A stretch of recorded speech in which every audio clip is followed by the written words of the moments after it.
Where are you going, Holmes? Have you been invited somewhere? We have been invited, Watson, We have. Where to? to the Baker Street Irregulars' annual dinner. They sent us an invitation. It is on the table. A dinner? How could those street urchins afford anything like that? I can't understand your interest in them, Holmes. They're dirty. They wouldn't hesitate to steal your wallet. Watson, you should be excited. It is a secret dinner. Its location changes every year. Read the menu. Sounds mouth-watering. All right. We, the secret police of Baker Street, invite you, Sherlock Holmes, and Dr. Watson to our annual dinner. Menu, entree, frozen rat head salad. Is this a joke? Not at all. Pray continue. Main course, sow's udder in Danny Nutcracker's way. Sounds disgusting, Holmes. Hedgehog goulash. Street turnips in homemade juice. And it goes on. I can hear them on the stairs now. Oh, we can't go there. We can't eat that. Watson, you'll hurt the feelings of those poor children. We have to go. Oh, Mr. Holmes. It is fine, Mrs. Hudson. Mr. Holmes! Wiggins, Dr. Watson is getting ready. He will be delighted to join us. You don't look well, my young man. Is there something wrong? Don't tell me the dinner is cancelled. Mr. Holmes, it's my brother Leighton. He's in a prison cell. They say he's killed 2 men. You have to help us, Mr. Holmes, 'cause I know he didn't do it. Where is he now? From what I've heard, they took him to the yard and they gave him a good beating already. You know what they're like. They'll hang him. They won't look any further. Holmes, we have to help him. And forget about the dinner? Wiggins, I'll take the case. You're fantastic, Mr. Holmes. I'll be waiting for you at the crime scene. You'll be there, right? It's on Half Moon Street in Whitechapel. Very well.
Mr. Holmes, whatever brings you here so late at night? I'm interested in the case of young Leighton Chapman. He was arrested earlier this evening and accused of a double murder. I beg your pardon? That case is quite clear to the police. Or are there any new facts that we don't know about? Who knows, Inspector?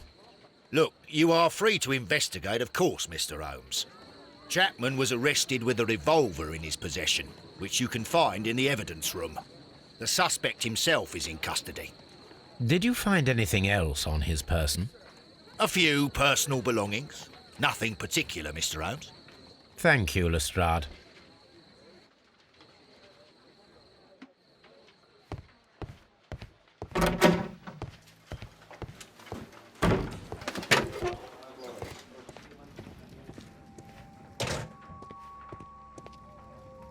So this is the gun that Leighton was holding when he was caught by the police. It is a Webley revolver, a reliable weapon. It seems as though the shells were not removed from the cylinder.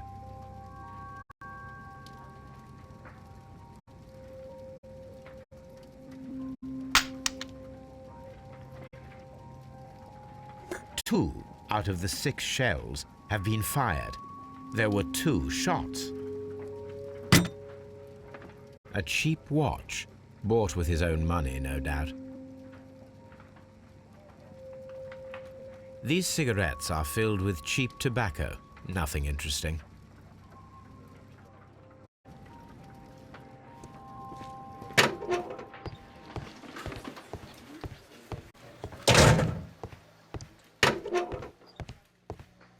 Please escort this suspect for interrogation.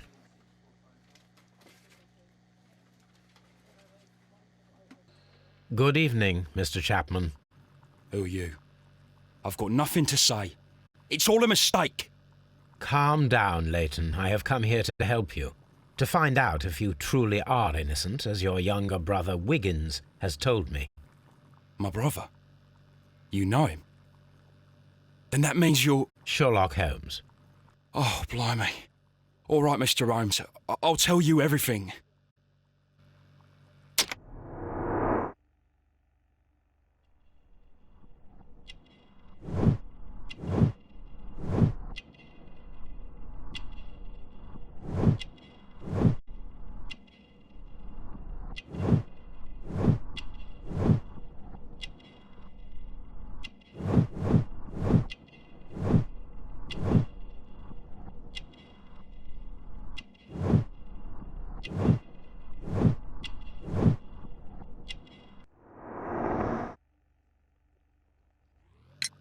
Good. Tell me your account of what happened. I left my work and I hurried up to see the fireworks in Whitechapel. I was late, so I decided to cut through Half Moon Street. I saw the first fireworks light up in the sky. I bumped into a constable on a corner before entering Half Moon.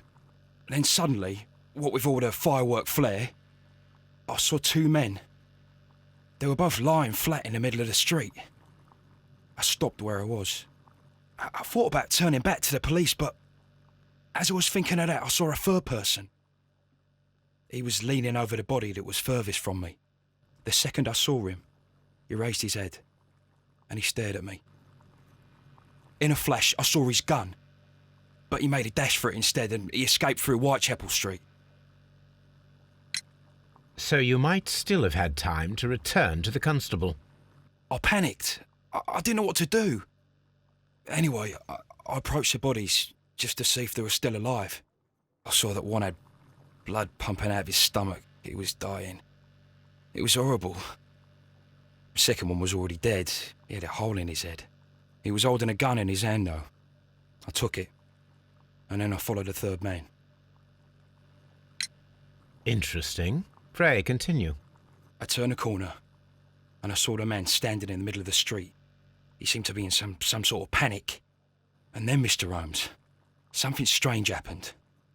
I told the police and they laughed at what I said, but I swear to you, my words are true. I started running towards him. But then I was blinded by a flash. It was so bright that I hardly saw anything for a good dozen seconds. But I kept running forward. As I arrived in Whitechapel, I heard a woman screaming. And then I was caught by the police. But there wasn't a trace of that man. Of course, then they found a gun and all that blood. I couldn't see the murderer escaping and all that mess. Perhaps I was still half-blinded at that moment. A thrilling account, my young man.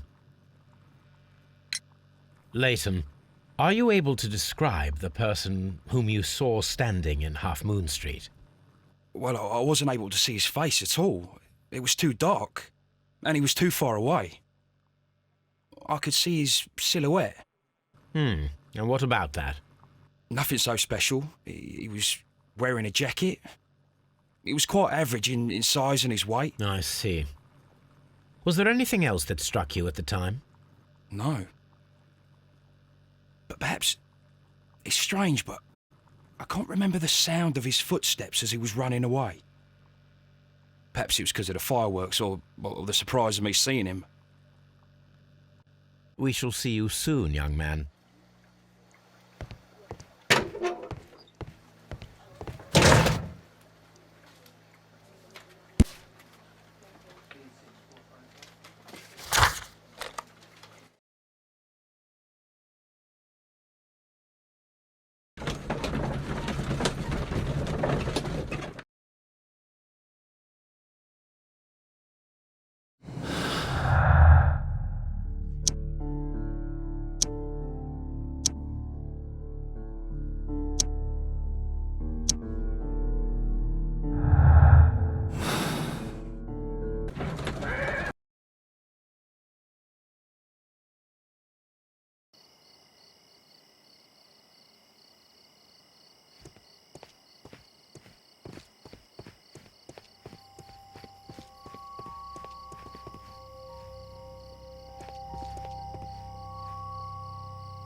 Please, gentlemen, leave the scene now.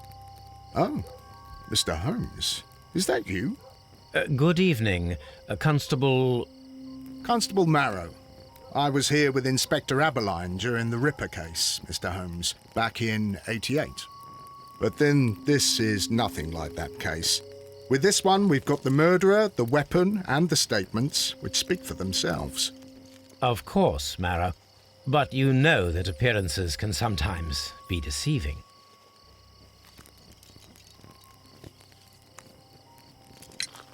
Who were the victims? The two men here, both shot. The stab fellow was Brian Vercotti, a well-known ruffian. The other, Kenneth Butler, a jeweller by trade. You spoke of statements. You have witnesses?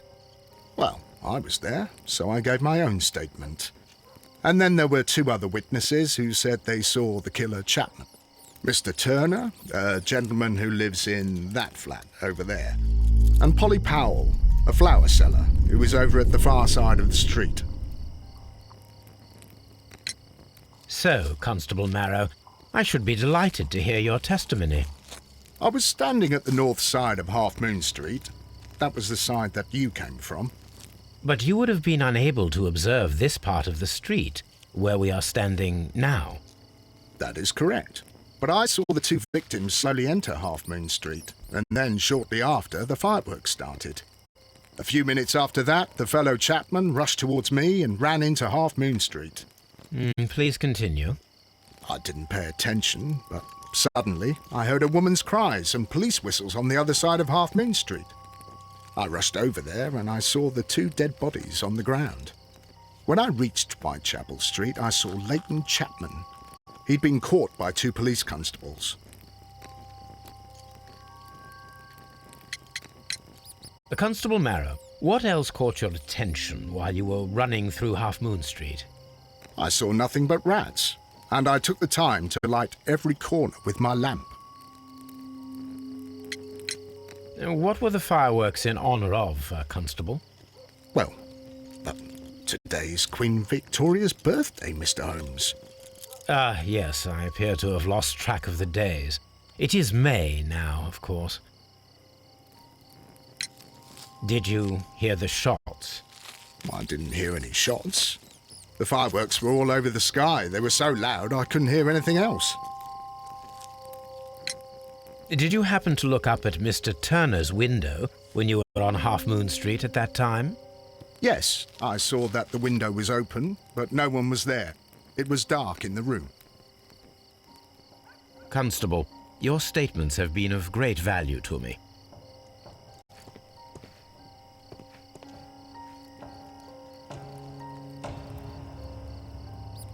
The bullet struck his head. This man didn't stand a chance.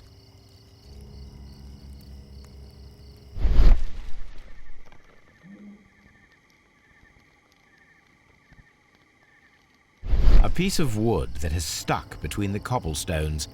Let us take a closer look.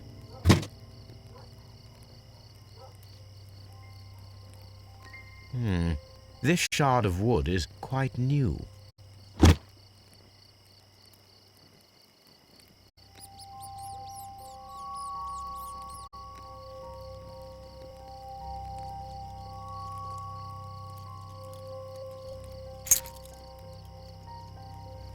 This is an ordinary key.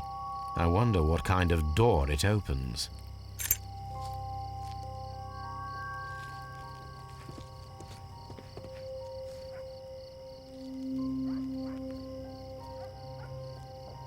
He tried to stop the bleeding with his hand. Death was not instant.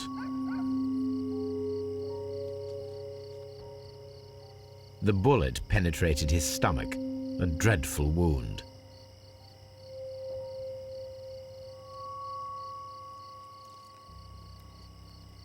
A tattoo from Westgate Prison. Vercotti must have done some time there. Brian Vercotti and Leighton Chapman both have identical Westgate Prison tattoos. They were most likely acquainted.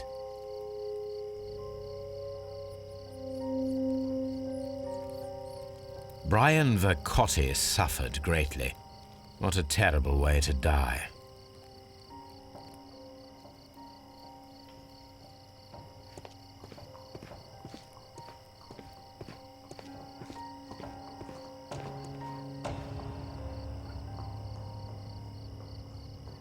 Good evening, Mr. Turner. I heard Constable Marrow reply to you as Mr. Holmes. Are you that detective gentleman? I've heard of you.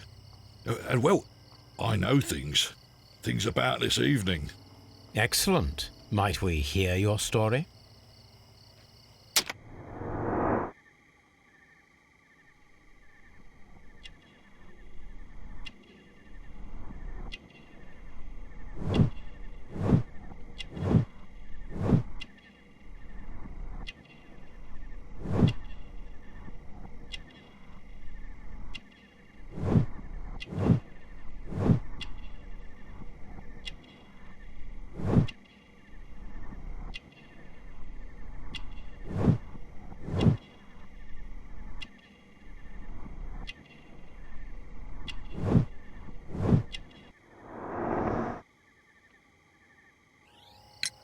Could you tell us everything that you may have seen or heard?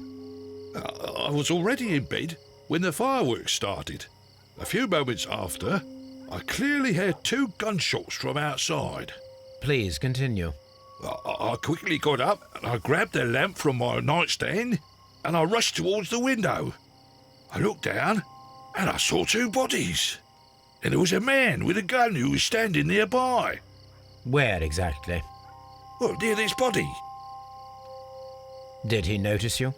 I don't think so. He rushed towards Whitechapel Street without looking around. Mr. Turner, did you see anyone else in the street?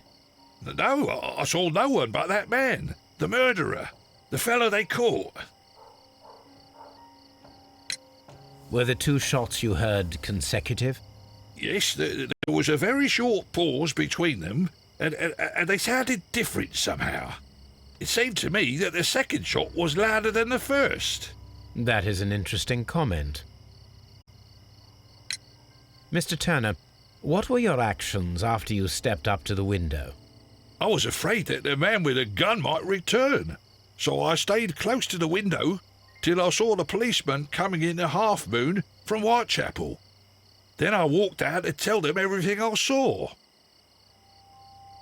You have helped us a great deal, Mr. Turner.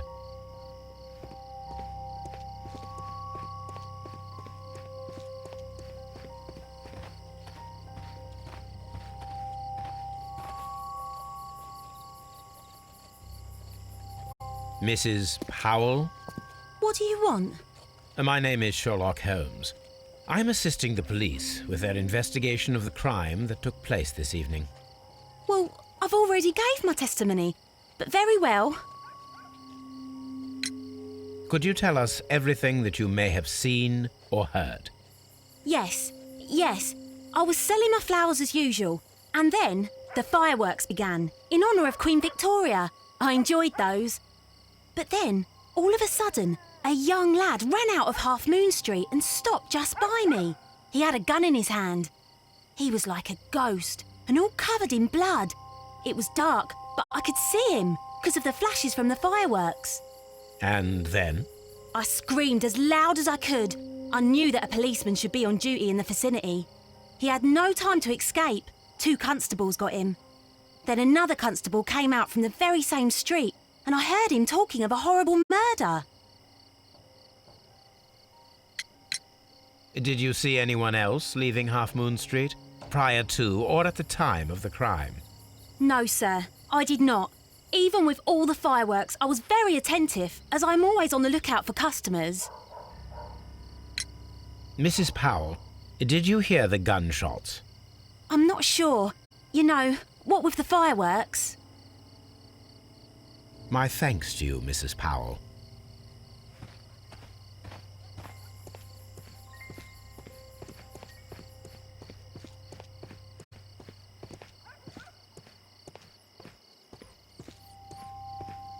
It would be my pleasure to assist you with your investigation, Mr. Holmes. I'm I'm so glad that the murderer's been caught. Mr. Holmes, did you see my brother at Scotland Yard? Is he all right?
A fairly long pole with a forked end.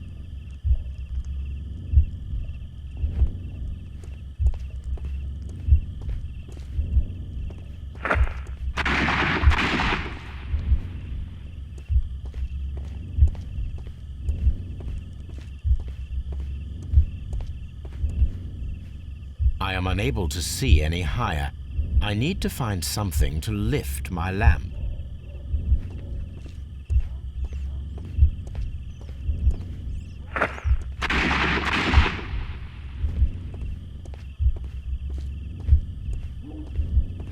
I am unable to see any higher. I need to find something to lift my lamp.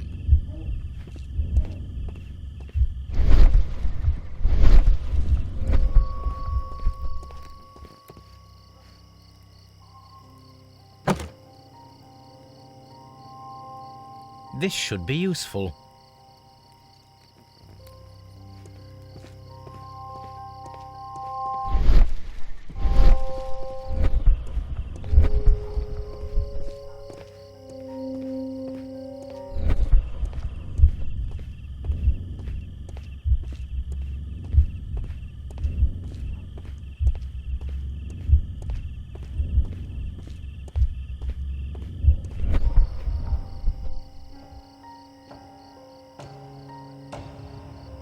Nothing interesting here.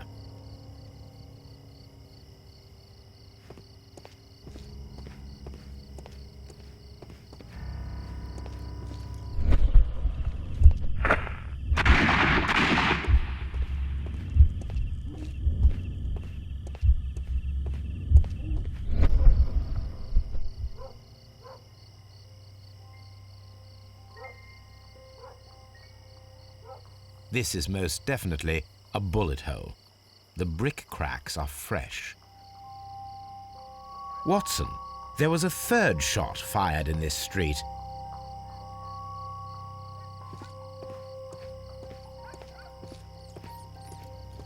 It would be my pleasure to assist you with your investigation, Mr. Holmes.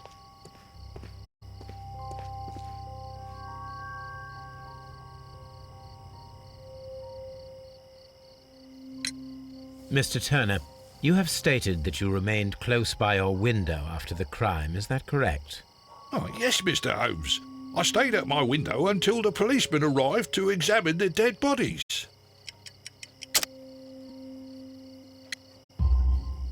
That is very interesting, Mr. Turner. Constable Marrow stated that he did not see anyone at the window when he was running through Half Moon Street. Well, I think Constable Marrow and me, we might have been distracted by the whistles and shouts coming from Whitechapel. We could have missed each other somehow. You understand what I mean? It was a bit of a stressful moment, to tell you the truth, sir. Allow me to form my own theories, Mr. Turner. Would you mind showing me the view that you had from your window?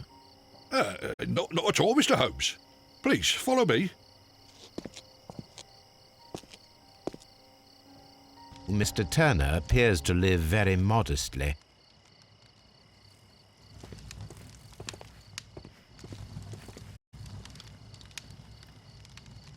The books on this shelf are in a mess. It looks as though Mr. Turner was trying to find something in a hurry here a short while ago.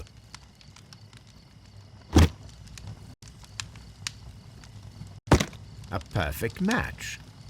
So, Mr. Turner broke his stick when it became stuck between the cobblestones. He did not mention that he was so near to the victims.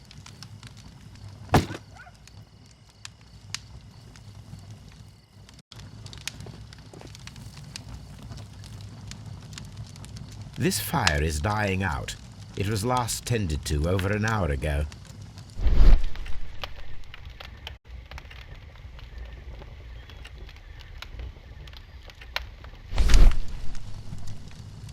The papers are almost entirely burned. I am unable to see what's written here.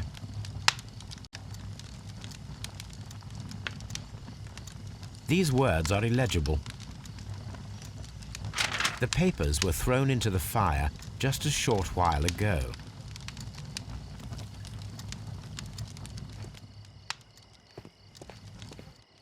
Mr. Turner was roused from his bed by the sound of gunshots.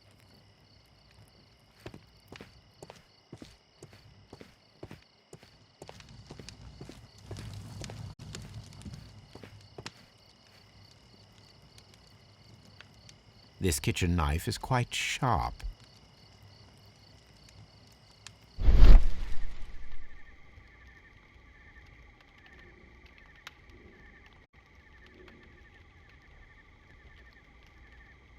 There are pieces of shredded paper scattered over the table. This kitchen knife was used to cut the paper.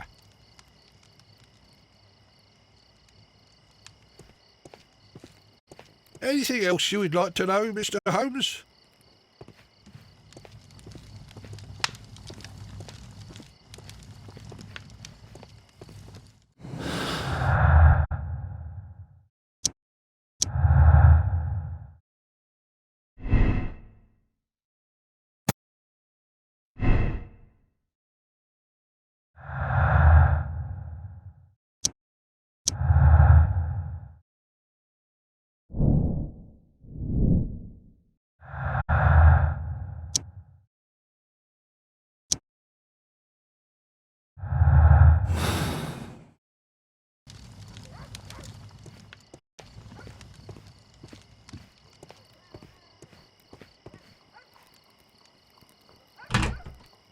So, that's the view Mr. Turner had when he opened the window. The dead body of Kenneth Butler. Brian Vercotti's contorted corpse. Mr. Turner had a perfect view of the crime scene. He saw the bodies clearly, and Leighton Chapman standing over them.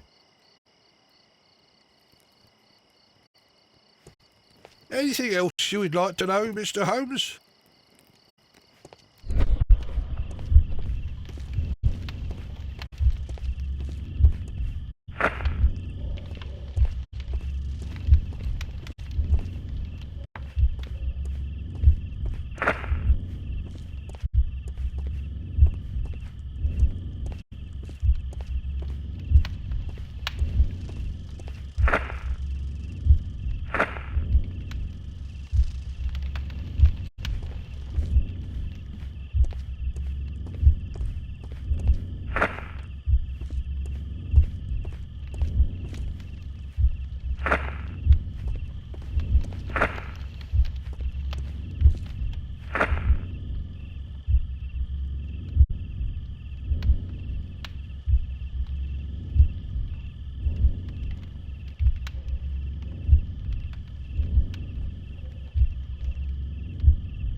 No, it didn't happen this way.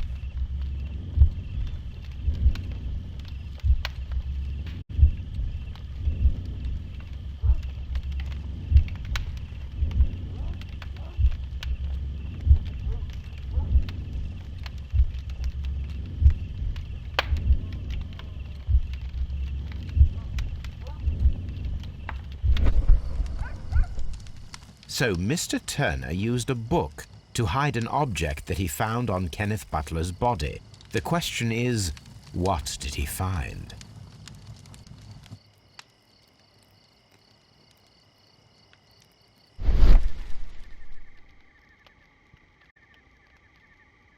I can see prints from greasy fingers upon the cover of this book.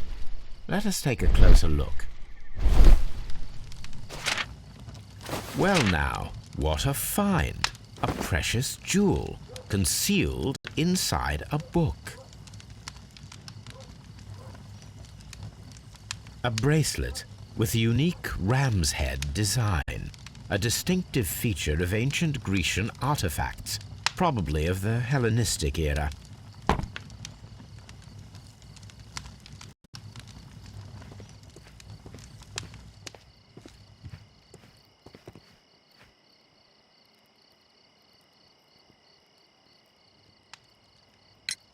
Mr. Turner, how would it be possible for a man of advanced years, such as yourself, to rush from his bed to the window in a matter of seconds, as you have stated? Well, I'm able to move very quickly, despite my age. And when the situation requires it, Mr. Holmes. I highly doubt that, Mr. Turner. I observe that you suffer a severe limp due to your injured right leg.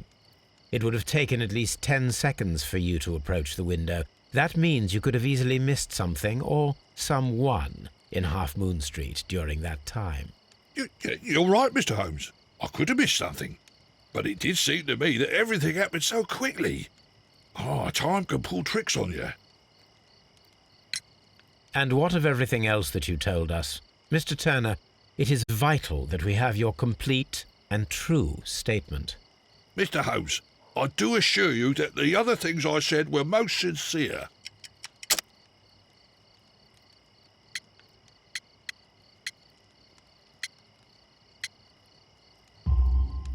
Mr. Turner, you were not sincere with me. Not then and not now. But Mr. Holmes... This, Mr. Turner, does not look like anything that a poor man might possess. It is worth more than the home that you live in. I can explain. No, merely correct me if I am wrong. You saw Leighton Chapman through the window, but you also noticed a glittering object on the ground, this precious jewel. You walked down and took the bracelet from the body of Kenneth Butler, and when you heard the whistles, you hurried away. That broke your walking stick. It caught fast between the cobbles. Constable Marrow was unable to see you in the window as you were climbing up the stairs on your way back to your flat. Upon returning home, you hid the precious jewel inside a book. Mr. Holmes, please don't send me to prison. I didn't do anything bad. I'm just a poor man. When I chanced upon the bracelet, I saw it as an opportunity to make a little money. I was desperate. I only took the bracelet, that's all, I swear. You made a mistake by lying to me. But you are not a criminal. I believe that. Although I must return this bracelet to its rightful owner.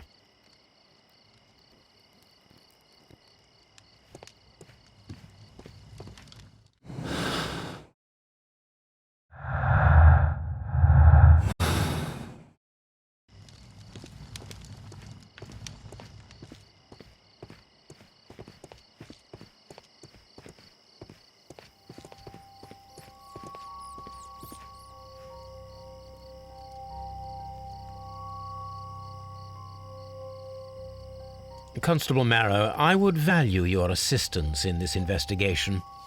It would be my pleasure, Mr. Holmes. I would like to make sure that there are no places in Half Moon Street where a man could hide while you were running through it with your lamp. All right, Mr. Holmes, what should I do? Take your lamp and start walking, just as you did before, and try to find me. Understood.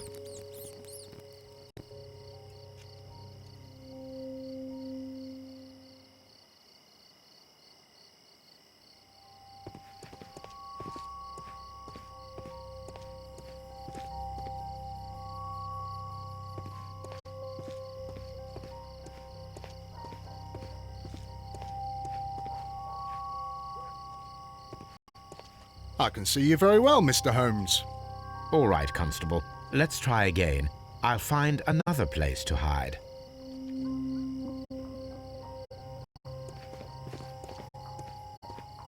Here you are, Mr. Holmes.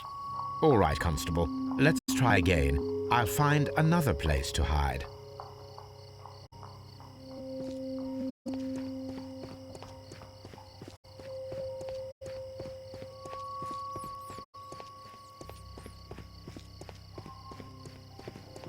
Mr. Holmes, it wasn't difficult to find you at all. It is obvious now.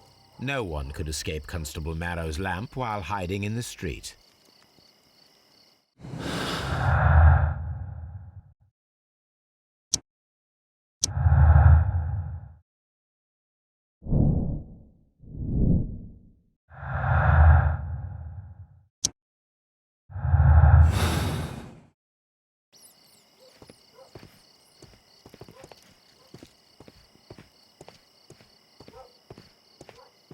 I'll do anything to save my brother, Mr. Holmes.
Here it is.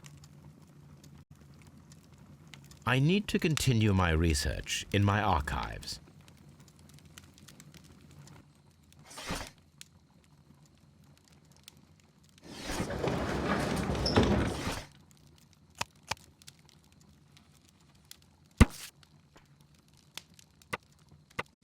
Here it is. One of the victims, Kenneth Butler, was involved in the story of the stolen Hellenistic treasures. A visit to his pawn shop should tell me more.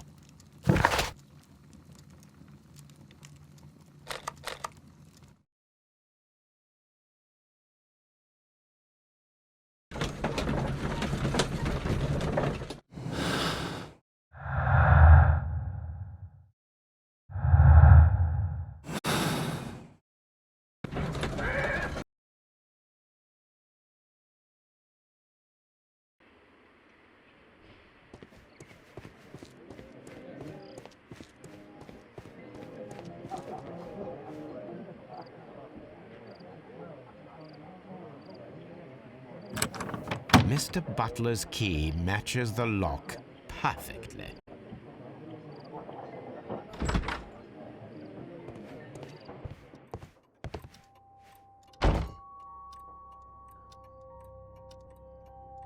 These tools are exactly what I need to climb the wall.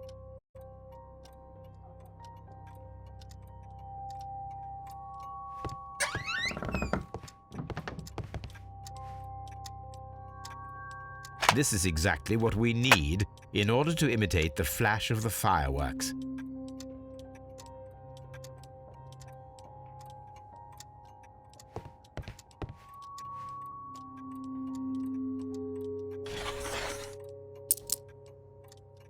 The ram's heads. This necklace belongs to the 5 Rams of Mittelin collection. Interesting. That means that Kenneth Butler owned a part of this collection all this time, 10 years after the theft.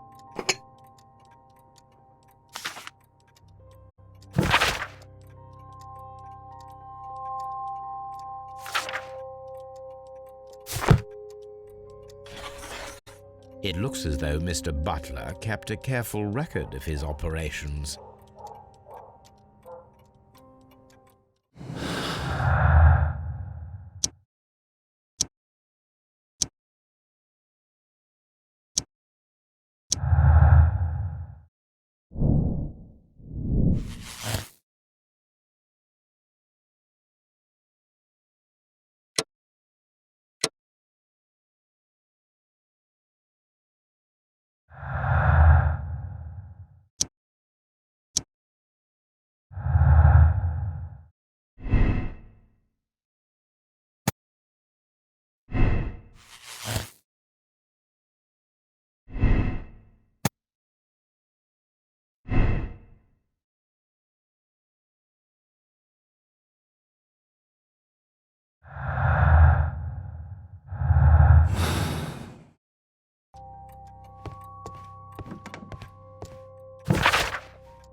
What's up with you, lad?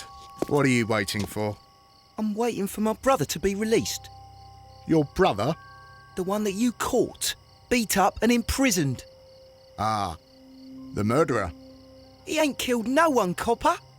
Watch your mouth, lad, else you'll be joining that worthless brother of yours.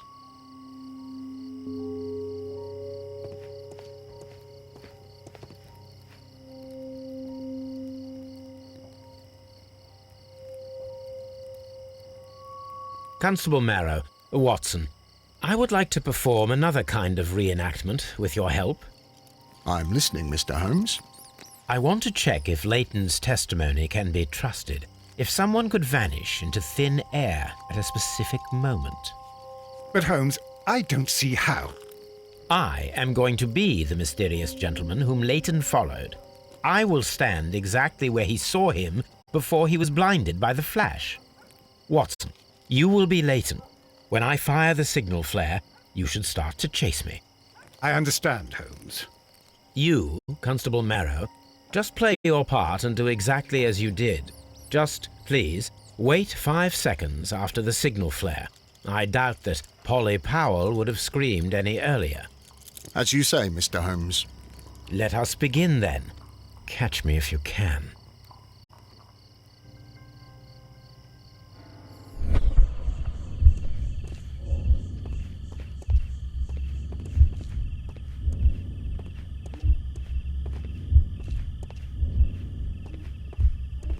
This wall is cast in shadow. It would be difficult to see anyone scaling it.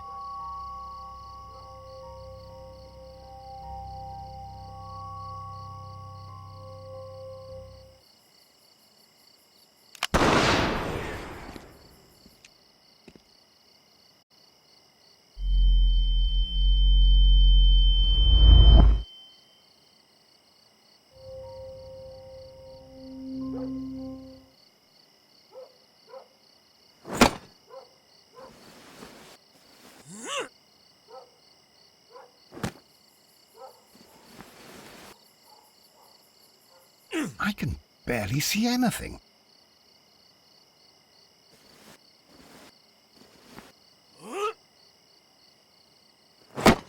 Holmes? Are you there?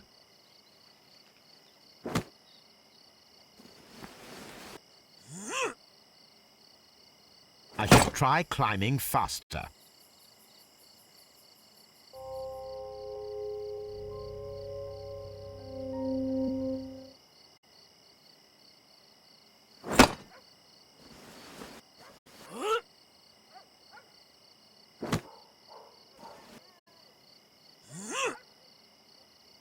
I can barely see anything.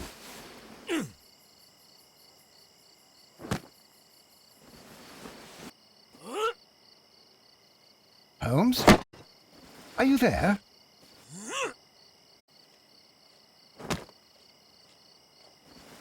Where is he? My God, a man can't just disappear like that.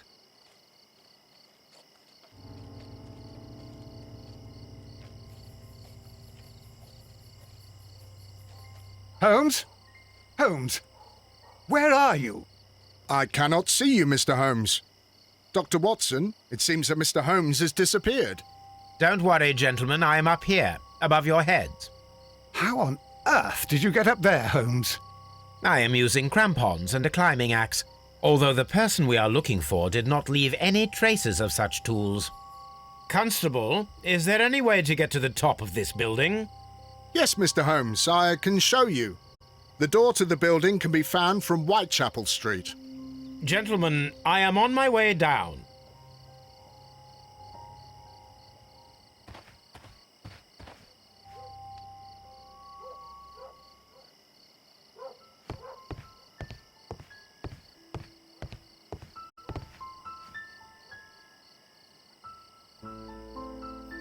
Someone broke through the window to get inside the attic, but in his haste he ripped his jacket.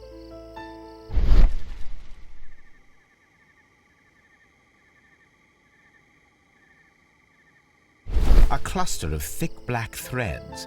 They're unusually strong. I should examine them under the microscope.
Let us take a closer look.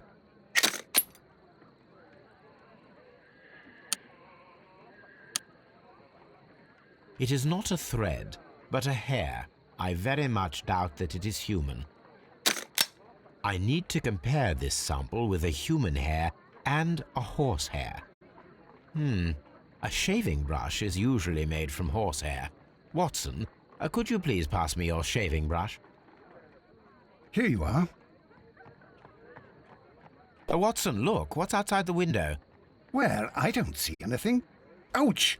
Holmes! Oh, don't make such a fuss. One little hair. Human hair is significantly thinner than the black sample. This is a most unusual hair. The horsehair is thinner than the hair that we found. So, this black hair belongs to an animal, and it is larger than a horse. A hair from a large and exotic animal.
Why are you looking at me all the time like that?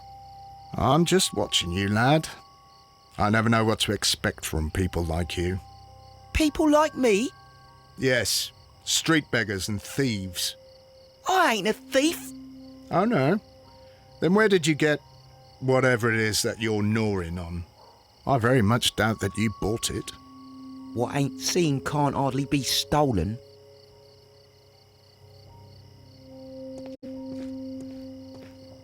It would be my pleasure to assist you with your investigation, Mr. Holmes.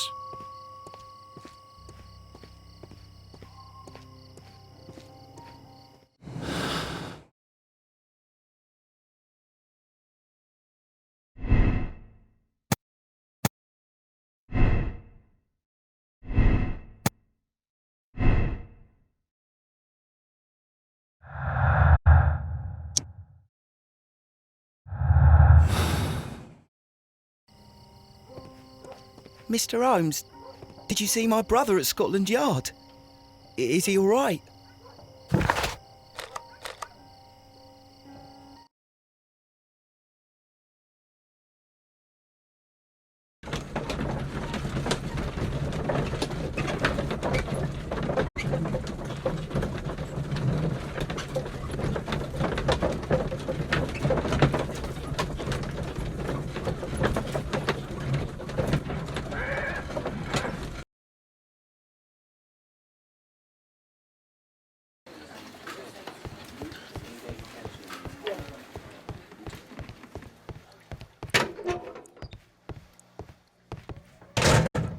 Please escort this suspect for interrogation.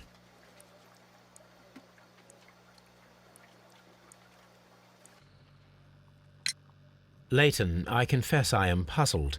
Why should a young lad like you take a gun from the hands of a dead man and set off in pursuit of a probable killer?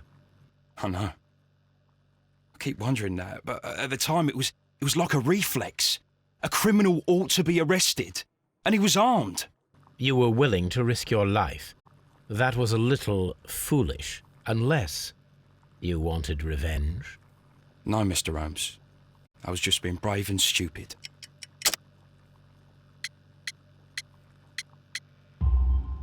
I'm sure that you were, but I believe that you may have recognized one of the victims, Brian Vercotti.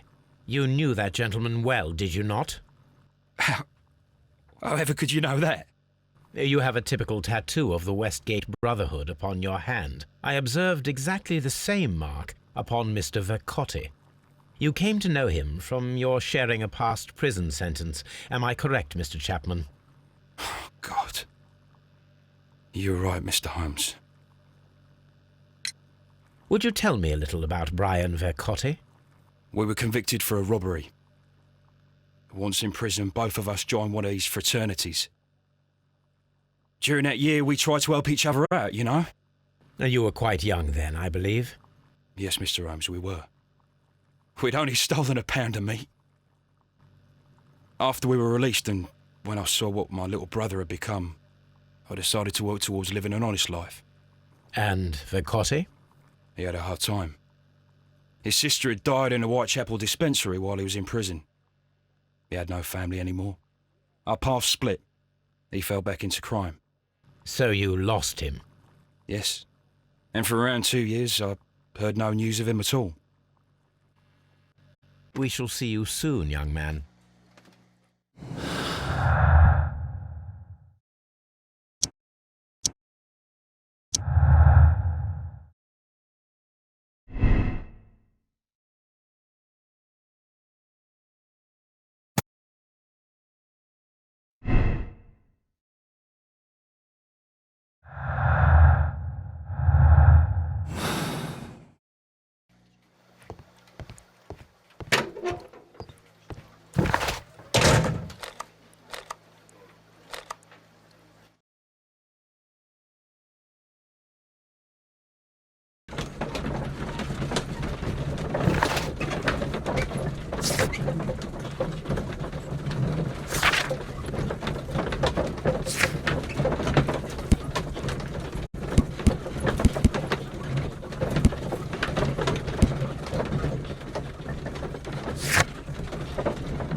Wiggins, my...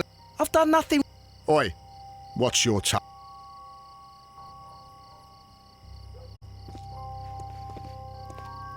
It would be my pleasure to assist you with your investigation, Mr. Holmes. Mr. Holmes, did you see my brother at Scotland Yard? Is he all right?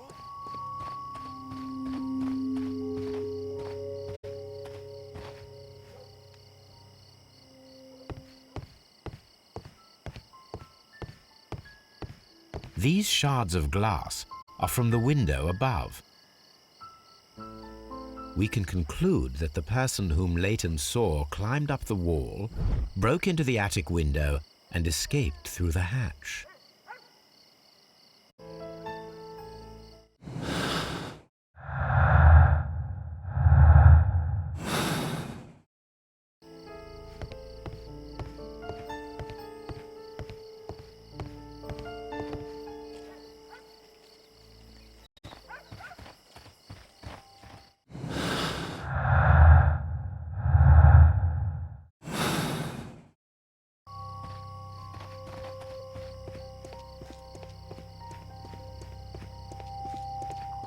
Mr. Holmes, did you see my brother at Scotland Yard? Is he all right? It would be my pleasure to assist you with your investigation, Mr. Holmes.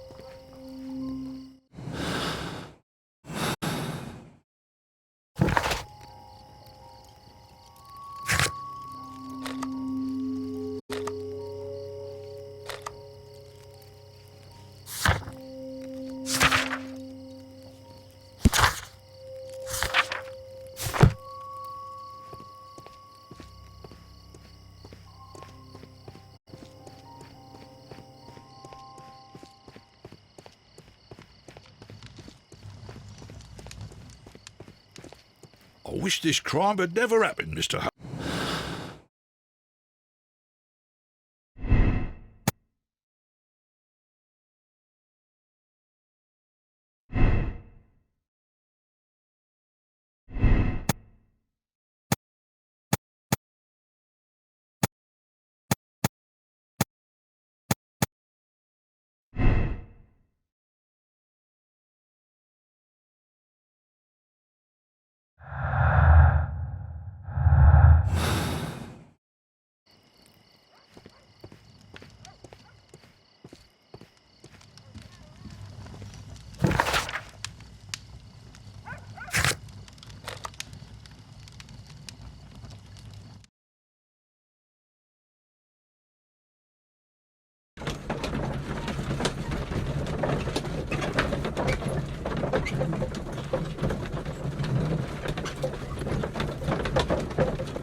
Look here, lad.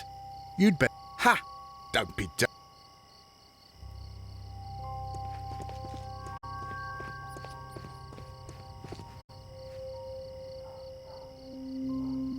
Mr. Holmes?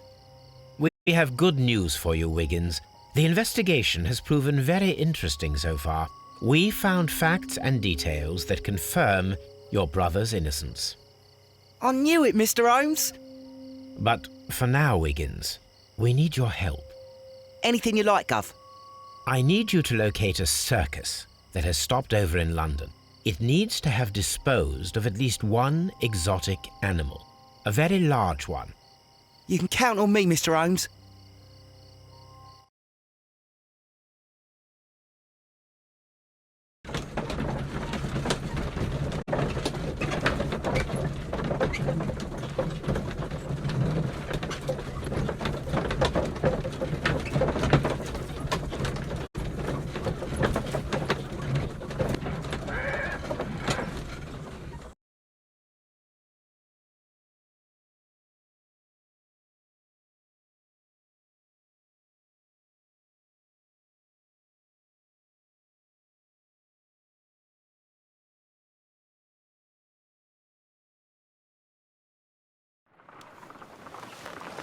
I do hope that those children don't get into trouble, Holmes. Don't worry, Watson. I predict some news in 7 seconds. Mr. Holmes, we found it. Here it is. And this is a young Indian elephant, the highlight of the show. Duval Brothers, a well-known travelling circus that is currently stopped in London. I believe that is exactly the type of circus we are looking for. I'll pay it a visit.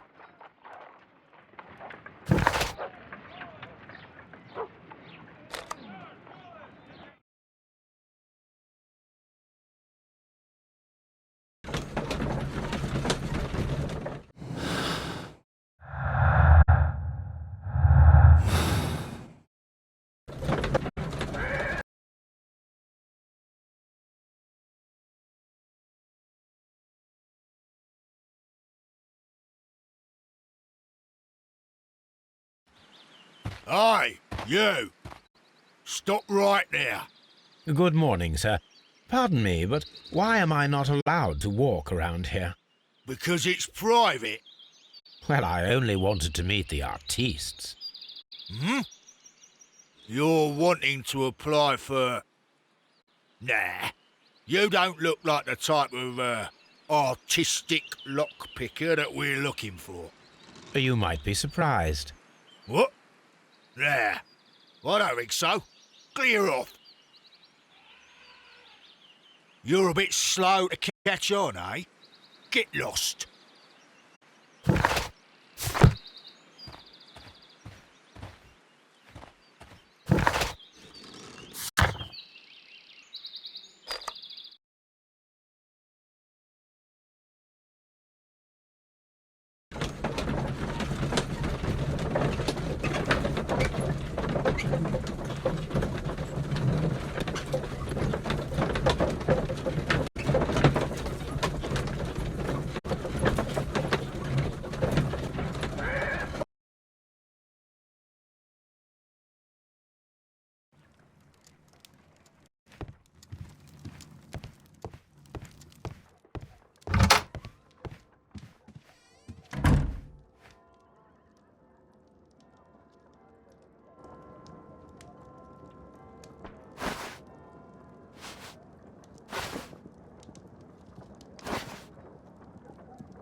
Stay where you are. What are you doing here, and where is Sherlock Holmes? Calm down, Watson. Take deep breaths now. It's me. Oh, thank God, Holmes. I can't get used to your disguises. Thank you, Watson. That means I am ready to go.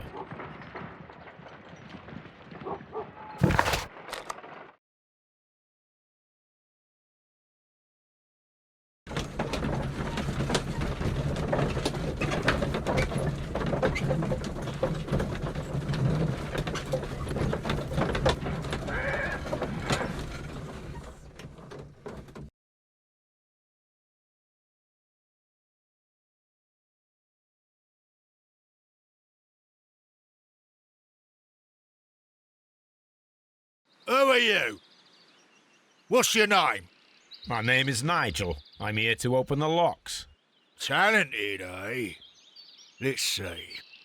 Go inside the marquee and show yourself to Charles Foley. And I'd highly advise you not to trick him. Got that? I've got it.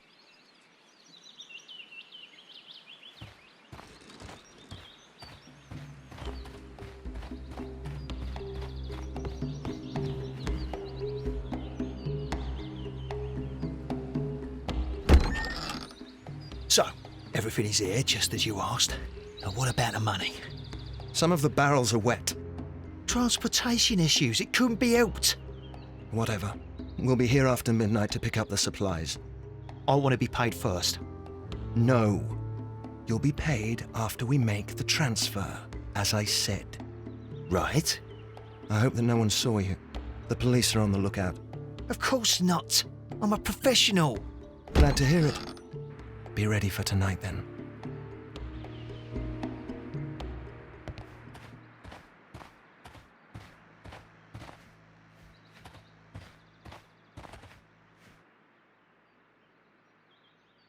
This wooden barrel is damaged. It is difficult to say what is inside. There is a spot on this barrel that was intentionally painted out. The crest of the Honourable Artillery Company. Could it be gunpowder? I need to be sure.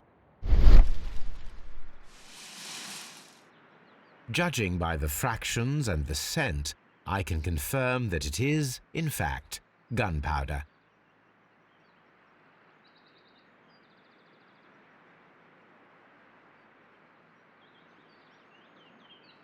The barrels are roughly clustered. It seems as though they were brought here in a hurry.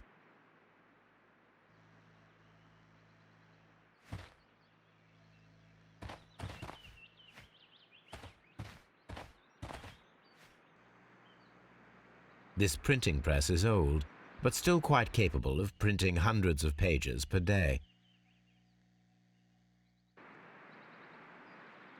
That's a picture of a contemporary gentleman wearing a Robin Hood hat. Interesting. From lambs into lions. Those are words of encouragement and defiance. This poster was clearly made to fire up rebellion amongst the people. There are enough posters to paste across half of London's walls.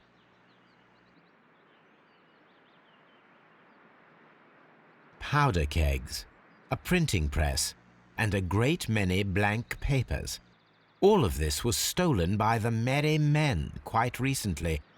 And these poster samples. I am quite sure it is not a coincidence. The Merry Men are planning some sort of sabotage. Stop right there. Who are you? Are you Charles Foley? Maybe. They say that I can open any door. Do they now? We'll see that lock near the chains on the table over there. Open that.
Oh, well, they're right.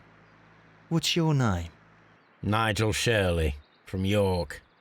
Ah, Nigel from York. Never heard anything about you.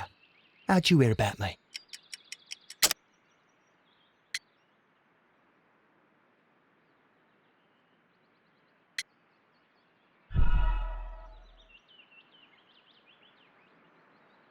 Ah, Nigel from York. Never heard anything about you. How'd you hear about me? It's a long story. I met your brother, Vincent the Butcher Foley, in prison. He told me all about his betrayal and all about you. Before I was released, he told me that you might find a job for me one day and pay me some money for me craft. Well, he died. 7 days ago, in prison. I'm sorry to hear that. That's all right. The traitor has paid the blood price for it. And you'll do the job anyway, because I need a talented lockpicker. I know just where to search for his legacy. It's all about the Hellenistic treasures, isn't it? Osh, you fool. Now, listen up. You'll come with us tonight, and you better mind yourself. Us? Wait, who's coming then? Billy, Jack and me. And what will I get for that? We'll share the loot. The one you seem to know about. Right. Wait for us at the abandoned manor house on the corner of Ladbroke Grove and Kensington Park Road at midnight. Deal.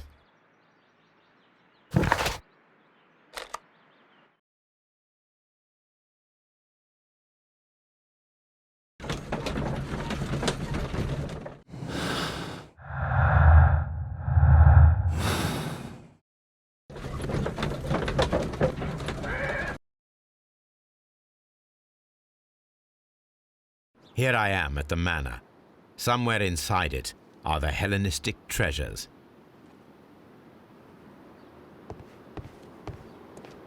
This lock is quite old. It shouldn't be much of a challenge.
I need to find where the safe is hidden and lockpick it.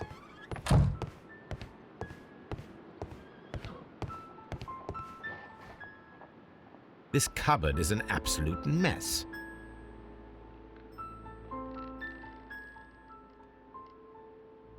Several books have fallen from the shelves. It seems as though this cupboard can be moved. I'll give it a try.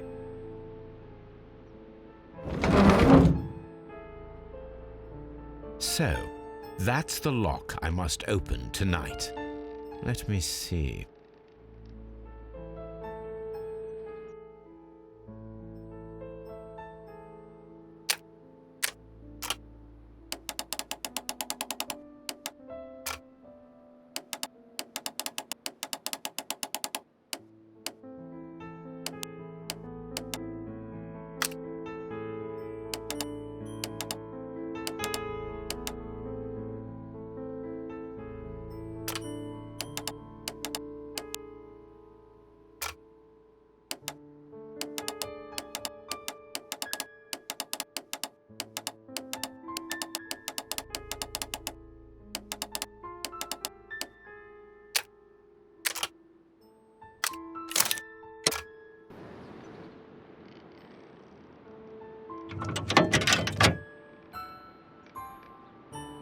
What a surprise! Another lock. And I won't be able to pick it. I recall that precious key around Foley's neck. It might prove a decent fit. I suppose they hired me to only open the first lock. Let us wait for the thieves, trap them, and find out. Let us check the thieves' possible escape routes in the event that they are caught off guard by the police from the front door.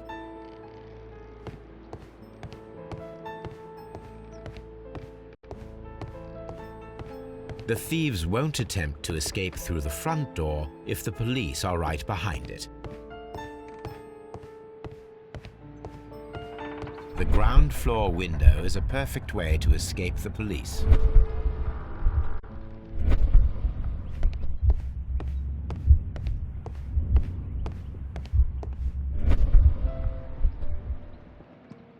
This works very well. No one will escape through this window now.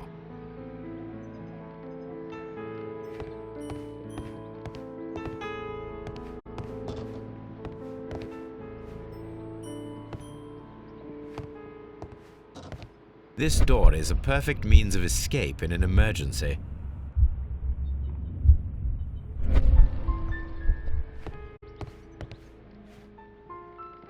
This door leads to a kitchen, which holds the shortest route to the back door.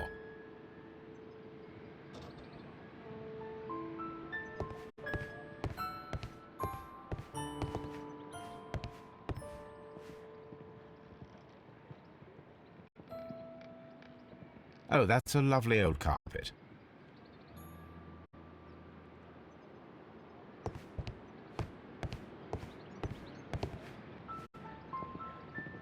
This should be useful.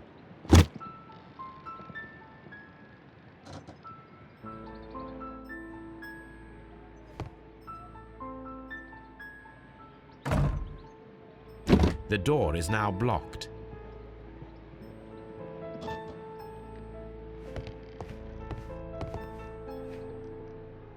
This should be useful.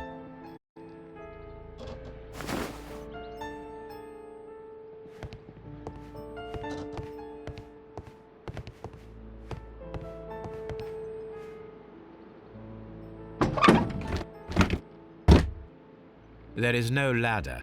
If anyone falls here, he will need assistance to get out.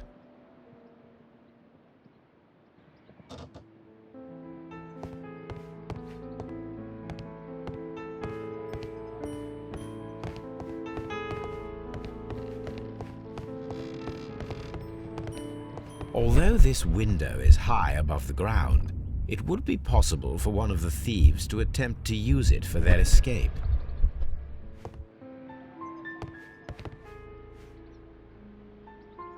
This should be useful.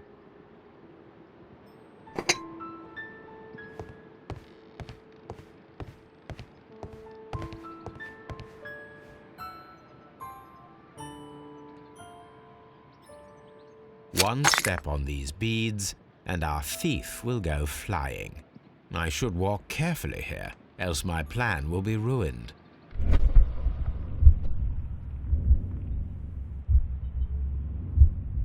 Any thief who finds his way upstairs will roll down very quickly.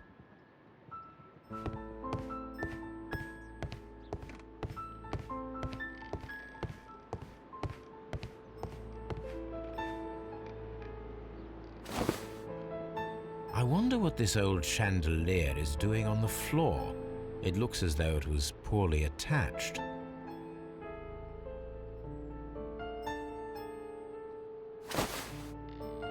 I suppose that the thieves already tried to open the lock with this formidable hammer, but they were unsuccessful.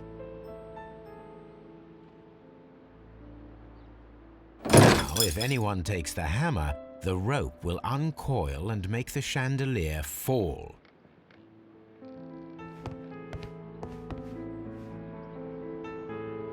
This should be useful.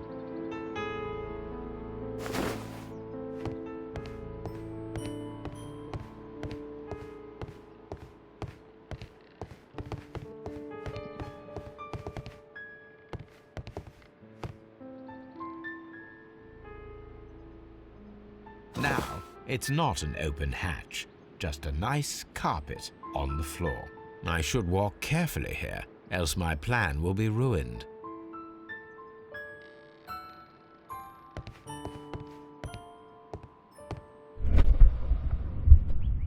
If he runs through the dining room and takes a sledgehammer to force open the door, the chandelier will knock him down. Now, if a thief runs through the kitchen, he'll pay a surprise visit to the cellar. The traps for my circus companions are all prepared. I can leave now, but I'll return later with Charles Foley and his companions.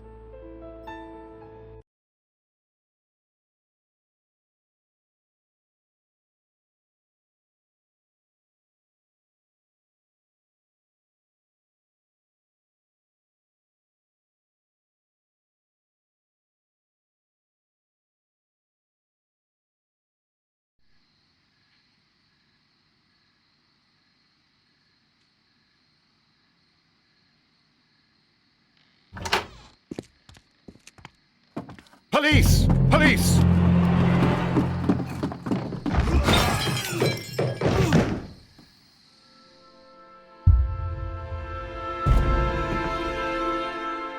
Stop where you are! Where are they? Trapped, Watson, with your assistance. How so? Oh, you sounded just like a real bobby, my dear fellow. You startled them into the traps. I did? I assure you, Watson, it was quite an entertaining show. They will not escape the house now. You scum! And this is the pistol used for the murder in Half Moon Street. How'd you know about that? Have you closed the case yet, Sherlock? Mycroft, what are you doing here? Did you follow me? Sherlock, it may seem that I used you, but you should be pleased to know that you have served our queen well, in this instance. So now, let us catch the big fish. But this man is not one of the merry men. No. Then why exactly are we here, Sherlock? This gentleman, Charles Foley, has been involved in a double murder, and the hunter of a set of valuable antiques, the Hellenistic treasures, which disappeared in a theft many years ago. You're no better than the coppers!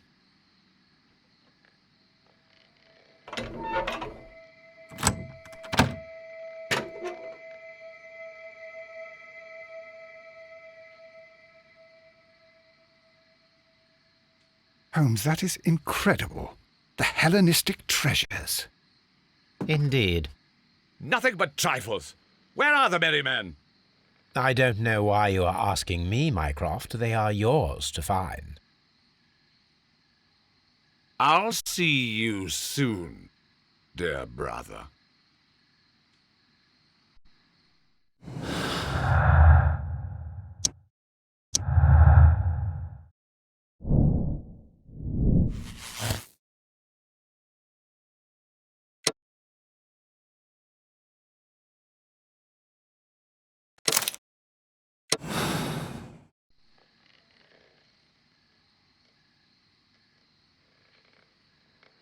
Charles Foley, you committed the crime of premeditated murder and of theft. You will be severely punished for your deeds. You are pitiful, you Scotland Yard dog. Save your words for the gallows. I'm sure the journalists will love them. I shall leave now, Watson. Gentlemen, please take our friends here into custody. Where are you going? I have unfinished business. I'll see you at Baker Street.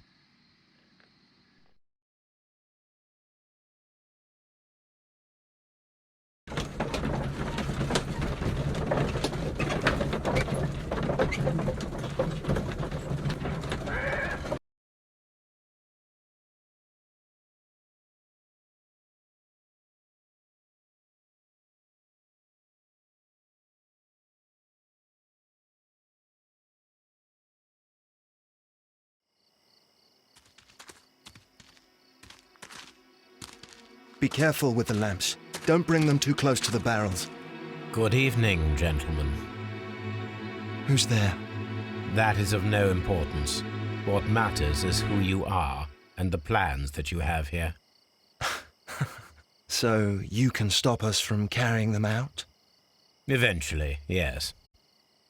Hey, careful. You'll blow us all up. I'm listening. We are a group known as the Merry Men. But I suppose you knew that already. We are the men who've already lost everything of value in their lives. We are ruined shopkeepers. We are workers who were fired from their jobs. Honest people who were robbed. We were forced out from our homes and thrown onto the street. And all of this in the name of the so-called law. The laws that were set out by our government. The laws that make the commoners only more vulnerable and the wealthy more protected. We are not only from the British Empire. Some of us are from the New Lands, America, Australia, and we are many. But men we are still, and we are merry for that we stopped being afraid. For those powers that be had done their best to plant the fear inside our souls, and we accepted it so easily. The fear advised us to keep our heads bowed. It prevented us from fighting. Bankers and politicians, they own our lives, our work, our bread, and they push us to compete between each other just to see who may serve them better. But in the end, they are the few, so they are weak. They are nothing without their titles. We should not fear them. Our so-called masters should fear us instead. The time has come for our group to stand tall. Our great and many merry men. We are going to blow up the London Stock Exchange. No life shall be lost. But ownerships, debts, and property titles? They shall all be destroyed. They're only papers, after all. So many people will be freed over this night. That is a radical step to take. What result do you truly expect? Chaos. But soon people will understand that they are free, and that they don't belong to anyone. They will be able to work for themselves, together, without letting the rulers dictate what to do, and finally justice will arise. What you are intending to do is a crime. It is not justice. How do you see justice, then? Kids go to prison for a loaf of dry bread. And how many lords do you see punished for stealing from their people, sending them to their deaths in mines or overseas to fight for land? Our masters wouldn't hear us. So now it's time to sing the song of the merry men. Will you let us do our duty?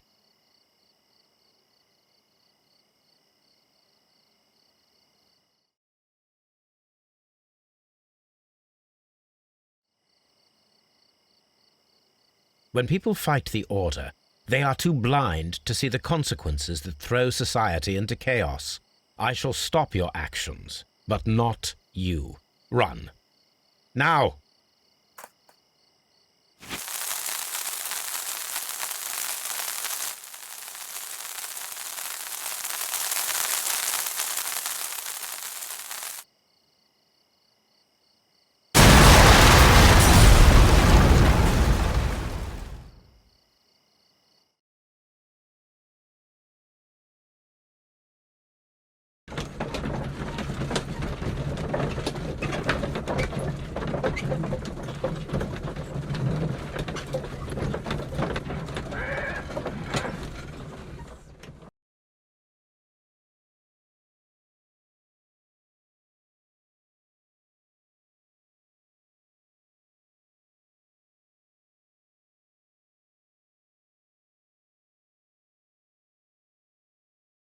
So, you're interested in Russian literature now? Quite lately. It is an interesting book. I remember a few lines.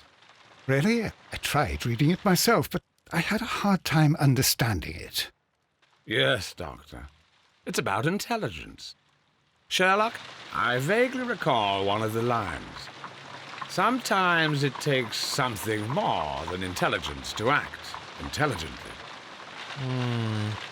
There were also a few words along the lines of, pain and suffering are always inevitable for a large intelligence and a deep heart. Tell me, Doctor, does my brother show any signs of pain or suffering? Not that I know of. Because you see, Doctor, behind all of his masquerade, my brother does possess a deep heart. So deep that he does not recall where he places his love. Well, I'm sure that... His love and his duty that, in the first place, should be directed towards the Empire. For without it, we would be nothing. A country filled with uncivilized men. And the Empire needs order and discipline. It has no room for chaos. People who commit crimes, or at the very least intend them, deserve punishment, Sherlock. Without justice, there can be no civilization. But we serve the truth, not justice. Your truth, Doctor, that may prove immoral. Allowing people to terrorize London, destabilizing the whole empire. Terrorize only the powers whom you serve, Mycroft. Not I, not Watson, not Mrs. Hudson, not Wiggins. Sherlock, the merry men are to be stopped. Not by me. You created the merry men. Stop them yourself. Only make sure that you don't create 10 more merry men by arresting the one. Good night, Dr. Watson. Anything in the post, Watson? Any clients worthy of our attention? Only a second reminder from Mrs. Hudson about our new neighbour. She urges you to remove your... Oh, I don't care about that. Holmes, the lady who will be moving in shortly has requested the use of our spare room to place all of her boxes. Wait, what? A lady?